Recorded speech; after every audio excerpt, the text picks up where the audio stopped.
저는 남들 앞에서 망가질 수 있는 사람이 부러웠습니다. 망가질 수 있는 사람은 자유롭습니다. 자신이 어떻게 보일지 그다 신경 쓰지 않습니다. 사람들 앞에서 기꺼이 웃음거리가 되기도 하고 자기 하고 싶은 대로 괴상한 짓을 하기도 합니다. 반면 저는 조금이라도 망가진 모습을 보인 날이면 밤에 그 행동을 후회하는 사람이었습니다. 이불킥을 수도 없이 했습니다. 왜 그때 그런 말을 했을까? 그때 괜히 내가 오버한 거 아닌가? 남들에게 어떻게 보이는지를 지나치게 신경 썼습니다. 저의 부족한 점, 결점들을 어떻게든 숨기려 했습니다. 그러다 의문이 들었습니다. 왜 누구는 자유롭게 인생을 사는 것 같은데 왜 나는 무언가에 갇혀 있을까? 왜 나는 사람들 앞에서 편하게 행동하지 못할까?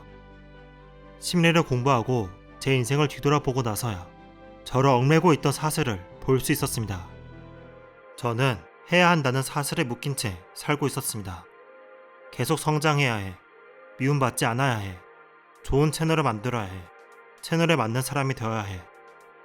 언제부턴가 하고 싶다는 마음에 이끌려 움직이기보다 해야 한다는 사슬에 얽매여 움직인 것입니다. 우리 모두 저마다의 사슬을 가지고 있습니다. 어떤 이는 모두에게 인정받아야 해 라는 사슬을, 어떤 이는 누구한테도 미움받지 않아야 해 라는 사슬을 갖고 있죠. 때로는 이러한 사슬이 삶에 도움될 때도 있지만 결국 이 사슬은 여러분을 붙잡아 더 나아가지 못하게 합니다. 불안과 두려움에 얽매이게 합니다. 사슬은 비합리성, 비효율을 만들기 때문이죠. 오늘 영상에서는 해야 한다는 사슬을 끊고 하고 싶다는 세계로 들어가는 법을 알아보겠습니다. 여러분은 어떤 사슬을 갖고 있나요? 이를 알아볼 방법이 하나 있습니다. 다음 빈칸을 채워보는 것입니다. 나는 뭐뭐 해야 사랑받을 수 있어. 저는 빈칸을 이렇게 채웠었습니다. 결점을 숨겨야 사랑받을 수 있어. 더 나은 사람이 되어야 사랑받을 수 있어. 사랑받는다라는 단어가 너무 진지하게 들리나요? 이때 사랑이란 건 누군가의 인정, 누군가의 호감, 내 존재가 받아들여지는 느낌을 포함하는 단어인데요. 그래도 사랑이라는 단어가 부담스럽다면 이렇게 바꿔서 대답해보세요. 내가 뭐뭐 해야 사람들이 나를 인정해 줄 거야. 이 빈칸을 채우면 당신의 삶에서 짊어지고 있는 규칙을 찾을 수 있습니다. 규칙을 찾고 나면 이제 그 규칙으로부터 자유로워질 수 있습니다. 해야 한다 사슬은 타인의 승인과 인정을 추구하기 때문에 생깁니다. 타인의 호감을 얻으려면, 인정을 받으려면, 미움받지 않으려면 어떤 규칙에 따라 행동해야 한다고 생각하는 거죠. 이러한 규칙은 부모나 학교로부터 학습되고 실수를 했을 때 주변의 반응에 따라 강화됩니다. 해야 한다는 사슬이 많아질수록 인생이 피곤해집니다. 즐거움이나 행복을 위해 살아가는 것이 아니라 불안을 줄이기 위해 살아가는 삶이 되기 때문입니다. 하지만 우리의 신체는, 우리의 마음은 의무와 규칙만으로 움직이기에는 한계가 있습니다. 우리에게는 즐거움이 필요합니다. 충족감과 가치감이 필요합니다. 내 안에 있는 소망, 욕망을 바라봐줄 필요가 있습니다. 해야 한다는 사슬이지만 하고 싶다는 동력이기 때문입니다. 해야 한다는 사슬 안에는 다음 문장 하나가 포함되어 있습니다. 지금의 나는 부족해. 지금 내가 부족하기 때문에 더 뭐뭐 해야 한다. 그래야 사랑받을 수 있고 인정받을 수 있다. 라는 것입니다. 해야 한다는 사슬이 많을수록 자신을 있는 그대로 받아들이지 못하고 있다는 겁니다. 그래서 우리는 책찍질을 합니다. 더 해야 한다고. 그렇지 않으면 사랑받지 못할 거라고. 제가 상담심리대학원에서 배운 것 중 가장 와닿았던 것은 변화는 수용이 일어난 뒤에서야 생길 수 있다는 가르침이었습니다. 자신을 거부하는 것만으로는 한계가 있습니다. 지쳐버리기 때문입니다. 해야 한다는 책찍질만 하다가는 언젠가 자신의 내면에 아무런 동력도 없어진 심장만을 마주하게 될 것입니다. 내가 나를 받아들여주고 나서야 원하는 방향으로 나아갈 수 있습니다. 자기 자신을 마주해보세요.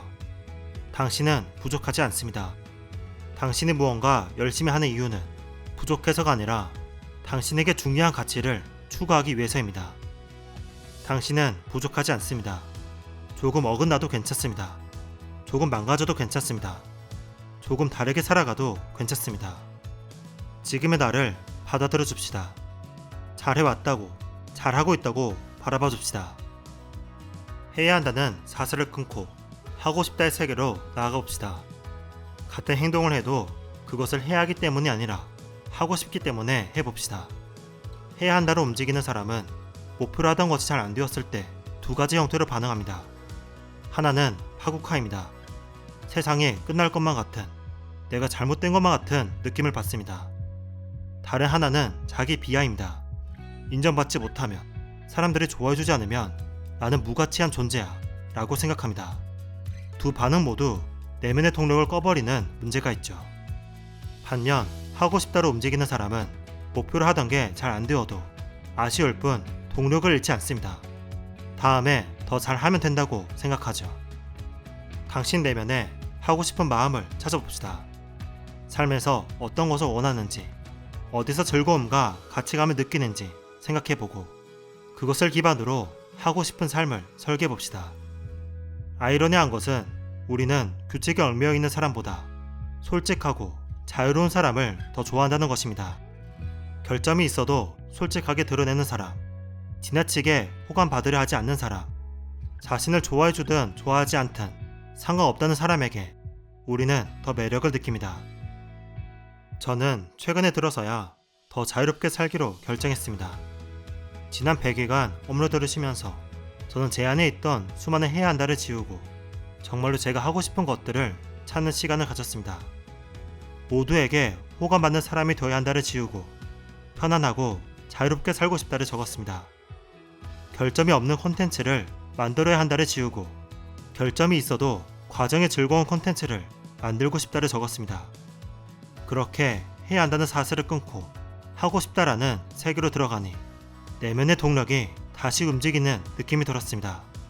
심장이 다시 뛰는 느낌, 몸에 활력이 들어오는 느낌이었습니다. 앞으로는 영상을 더 즐겁고 자유롭게 만들어 볼까 합니다. 많이 응원해주세요. 해야 한다는 것을 하지 않아도 인생은 끝나지 않습니다. 오히려 그때부터 새로운 인생이 시작됩니다.